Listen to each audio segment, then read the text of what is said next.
Congratulation, आपकी debut film है, feature debut film है एंड एनिमल के ऊपर ये फिल्म है। एंड अभी हम देखते हैं ऐसा टाइम आ गया कि एनिमल के ऊपर हमें फिल्में बहुत ही कम देखने को मिलती है एंड आप इस तरह की फिल्म एक अवेयरनेस वाली फिल्म आप ला रहे हैं डेब्यू से, तो सबसे पहले तो कॉन्ग्रेचुलेशन। एंड क्या कुछ कहना चाहेंगी लकड़बग्घा को लेकर? जब से ट्रेलर आया है लोगों को बहुत ही वार्म रिस्पॉन्स है, लोगों को बहुत पसंद आ रहा है एंड उस दिन फिल्म भी ये दिखाई गई है, तो लोगों आप सबसे पहले ये बताएं कि क्या रिस्पांस मिल रहा है जो आपके करीबी दोस्तों ने ये फिल्म देखी है, क्या कुछ लकड़बग्घा को लेकर? सबसे पहले तो मैं सॉरी बोलना चाहूँगी, मेरी आवाज़ बैठ गई है, so I apologise to everybody जो सुन रहे होंगे। रिस्पॉन्स बहुत अच्छा मिला है। I think people have appreciated, जो एनिमल लवर्स हैं उन्होंने बहुत अप्रिशिएट किया है और आई फील ऐसी फिल्म की ज़रूरत है क्योंकि आज it's the times of social understanding. हम लोग एक कॉन्शियसनेस लेवल बहुत बढ़ गया है बिकॉज ऑफ सोशल मीडिया। सब लोग बहुत अवेयर हो गए अबाउट मैनी थिंग्स, सॉरी, चाहे वो इन्वायरमेंट हो, एनिमल हो, को एग्जिस्टेंस हो, तो एवरीबडी अंडरस्टैंड्स कि हमें एक दूसरे के साथ मिल के रहना चाहिए। और मैं लकड़बग्घा को, of course it's my debut film, पहली बार मैं बड़े पर्दे पर आ रही हूँ, बट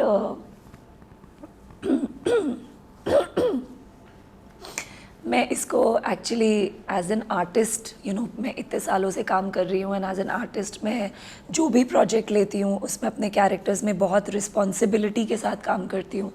तो मैंने एक्चुअली इसके लिए हाँ इसलिए बोला था because I felt social media पे सिर्फ बात करने से या सिर्फ ये बताने से कि एनिमल्स के साथ बुरा मत करिए, उससे अच्छा है कि I should be a part of a project जो ये चीज़ कह रहा है। सो मेरा reason to do this film was that it happen to be a film and it happens, I am very grateful कि ये फिल्म बड़े पर्दे पर आ रही है। बट मेरा इंटेंशन था to be a part of a project जहाँ एनिमल्स के बारे में बात हो रही है, वॉइसलेस के बारे में बात हो रही है, बिकॉज मैं एज अ पर्सन बहुत फील करती हूँ उसके लिए कि कोई इंसान बड़ा या छोटा नहीं होता, कोई जानवर या कुछ भी बड़ा या छोटा नहीं होता, सबको रिस्पेक्ट देनी चाहिए, सबको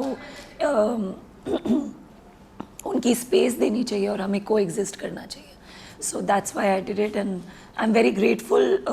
जो रिस्पॉन्स आया अभी तक अच्छा है मेरे हिसाब से। बिल्कुल बिल्कुल। एंड कोलकाता में ये फिल्म दिखाई गई एंड मुंबई में ये फिल्म दिखाई गई, जिन लोगों ने ये फिल्म देखी हमने सुना कि बहुत ही अच्छा रिस्पॉन्स मिल रहा है। आपके दोस्तों का क्या रिस्पॉन्स था, उनका क्या कुछ कहना था इस फिल्म लकड़बग्घा को लेकर? सो लकड़बग्घा मेरे दोस्तों को तो बहुत अच्छी लगी क्योंकि वो सब के सब एनिमल लवर्स हैं। कहीं ना कहीं मुझे लगता है बायस्ड भी हो सकते हैं क्योंकि दोस्त हैं, but all my friends loved it more than my friends. I think animal lovers loved it, so that's a great thing. उन लोगों को पसंद आ रही। और एक चीज़ जो सबने बोली है वो ये है कि फ़ोन नहीं उठाया एक बार भी मूवी देखते हुए। सो वो बहुत बड़ी चीज़ है आज की डेट में, जहाँ आपके पास डिस्ट्रैक्शन, हर एक सेकंड डिस्ट्रैक्शन होता है।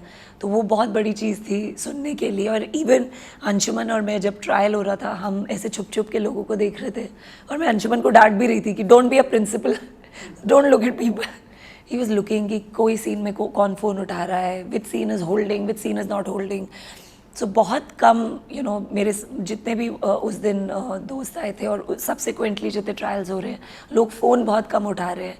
इनफैक्ट मैंने भी जब फिल्म पहली बार देखी थी, मेरा भी ये कहना था कि मैं तो स्टोरी जानती हूँ, मैंने अपने सीन्स किए हैं, but when I saw the film even I didn't pick up my phone. So I remember telling Anshuman that after finishing watching it कि मैंने फ़ोन नहीं उठाया एक भी बार। So I think that's a good thing. बिल्कुल। एंड ट्रेनिंग भी ली आपने ढेरों सारी, तो उसके बारे में कुछ ज़रा बताना चाहेंगे आप कि कैसी रही ट्रेनिंग, एक्शन की, मार्शल आर्ट? यस, क्राव मागा में ट्रेन किया था इस मूवी के लिए और बहुत अच्छी ट्रेनिंग गई। जो टीम थी बॉम्बे में, जो टीम थी, हमने कम कम ट्रेनिंग की है बिकॉज मेरा एक ही सीक्वेंस है एक्शन का। So I had to prep for that. The good thing was that जिन्होंने हमें ट्रेन किया उनके साथ मैं पहले काम कर चुकी थी। तो विकी अरोरा, उन्होंने RRR और पता नहीं बहुत सारी फिल्में की है, मैं देखती रहती हूँ, बहुत सारी फिल्मों में एक्शन कर रहे हैं आजकल। So he knows how my body is, he knows how much I can do and not do, क्योंकि मैंने उनके साथ एक एक्शन वीडियो थोड़े कुछ साल पहले शूट किया था. So the good thing was कि I was working with people who knew how I can do this, and it was a great experience. मुझे action बहुत मज़ा आता है because I feel like anything to do with movement, चाहे वो dance हो, action हो, कुछ भी हो, I see it as choreography because हम perform कर रहे हैं कैमरा के लिए. So it was very interesting to learn it, and मेरे में कुछ ज़्यादा ही एनर्जी है, तो क्राव मागा की रिहर्सल तो होती थी, उसके बाद भी मैं बोलती थी मैं डेड फॉल करूँगी, मैं समरसॉल्ट करूँगी, and Anshuman and Vicky used to be like please कुछ मत कर, जो हम तुझसे करवाना चाहते हैं बस उतना ही कर. But it was good. I mean जिस टाइम पे मूवी आ रही थी और अंशुमन ने मुझसे बात की to be in this film, I was already looking for a Krav Maga trainer मेरे घर के आसपास, बिकॉज मैंने मर्दानी देखी थी और उसमें क्राव मागा था. मैं I really like the martial arts form जो उसमें था, एंड आई फाउंड आउट कि क्या फॉर्म है, तो मुझे पता चला कि वो क्राव मागा है. तो I was looking for trainers around my house, and एक दो लोगों से बात भी हुई थी, और उसके 2-3 दिन में शायद मैं अंशुमन को मिली थी. सो ही सेड क्राव मागा करना पड़ेगा, and I was like I am ready for it. I was anyway looking for a trainer. So I am very happy that it worked out, and I am very happy लोग उसके लिए भी अच्छा बोल रहे हैं जो मैंने एक्शन सीक्वेंस किया है. So fingers crossed. आपको जैसे कि हम दोनों एक दूसरे को बहुत ही लंबे टाइम से जानते हैं, मैंने आपको सीरीज़ में देखा है, टीवी में देखा है, एंड एनिमल के ऊपर फिल्म है हमारी हिंदी, आपका ये डेब्यू है हिंदी थिएटर के लिए. तो एनिमल के ऊपर फिल्में हम देखते हैं बहुत ही कम बनती है. ड्रामा हमें देखने को मिलता है, आए दिन रोमांटिक फिल्में देखने को मिलती है, एक्शन भी देखने को मिलती है. एनिमल के ऊपर फिल्में का बहुत ही कम. एनिमल ट्रैफिकिंग भी जैसा कि हम जानते हैं कि हो रही, तो इसके ऊपर कुछ कहना चाहेंगे रिद्धि जी? आई थिंक बहुत ज़रूरी है वॉइस उठाना फॉर दिस, बिकॉज एनिमल्स, मैं बस यही कहना चाहूँगी कि एनवायरनमेंट हो या एनिमल्स हो, जिन इंसानों को ये समझना चाहिए कि जस्ट बिकॉज हमारे पास ज़बान है बोलने के लिए और दिमाग है चलाने के लिए, तो हमें किसी और को अपने से कम नहीं समझना चाहिए. क्योंकि जब एनवायरनमेंट में कुछ ख़राब होता है, सबसे पहले समझते हैं एनिमल्स, और सबसे पहले अपने आप को बचाने वाले भी एनिमल्स होते हैं, और सबसे पहले बच के निकलने वाले भी एनिमल्स होते हैं. तो आप समझ लीजिए आप कितने स्मार्ट हैं और आपका दिमाग कितना लिमिटेड है, क्योंकि उनके पास इंट्यूटिव पावर्स है, उनके पास हमसे 7 गुना 14 गुना ज़्यादा सुनने की पावर है, वो हमसे कई ज़्यादा ताकतवर है. तो बहुत मुझे लगता है इंसानों को ये बहुत स्टूपिड चीज़ है कि वो अपने आप को सुप्रीम समझते हैं और समझते हैं कि वो सबसे बड़े हैं. आई थिंक ये हमारी सबसे बड़ी डाउनफॉल है, क्योंकि as human beings we should understand, you know, मैंने कहीं पे पढ़ा था, it's not nature doesn't need us, we need nature. You know, we need nature to survive.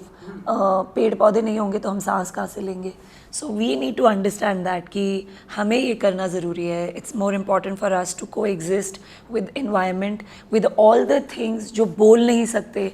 हमें यूज़ करना चाहिए अपना दिमाग की, इनके साथ को एग्जिस्ट करना चाहिए. और मैं एक और बात बताऊँ, आजकल यू नो हिंदुस्तान में इतना चलन चल रहा है हिंदुत्व का एंड ऑल दैट. हमारी आप हिंदू कल्चर को ही ले लीजिए, we pray to plants, we pray to grains. हम जहाँ से बने हैं, आप कोई भी पूजा उठा लीजिए, आप सुंदरकांड का पाठ ले लीजिए, आप कोई भी पूजा ले लीजिए. मैंने अभी कुछ टाइम पहले एक पूजा की थी अपने बर्थडे पे, इसलिए मुझे पता है कि वहाँ डेटीज़ की फ़ोटो तो थी ही, मतलब वो मूर्तियाँ तो थी ही सबकी, पर वो सब सन, मून, ग्रेन, फूल, वो सब इन चीज़ों से ही आता है. So we are as Indians, हम धरती को ही पूजते हैं, तो उसको सिर्फ पूजा मत करिए, उसको इम्प्लीमेंट भी करिए, यू नो. तो और अगर एक एक इंसान करेगा, हम हर चीज़ के लिए बोलते हैं गवर्नमेंट को ये करना चाहिए, अथॉरिटीज़ को ये करना चाहिए, बट आई फील कि as a citizen of our country, और हमारे प्राइम मिनिस्टर भी शुरू से यही कहते आए हैं कि I need you people to step in and do the work. तो आई फील हर एक सिटीज़न को अपना काम करना चाहिए. आपके आसपास की सराउंडिंग, आपके आसपास के कुत्ते, और ज़रूरी नहीं आप कुत्तों से दोस्ती करिए, आप उनको गले लगाइए, बट उनके बारे में सोचिए, कम से कम उन्हें यू नो धित्कारिए मत, उन्हें don't push them aside and don't treat them like they are nothing, because ऐसा नहीं है.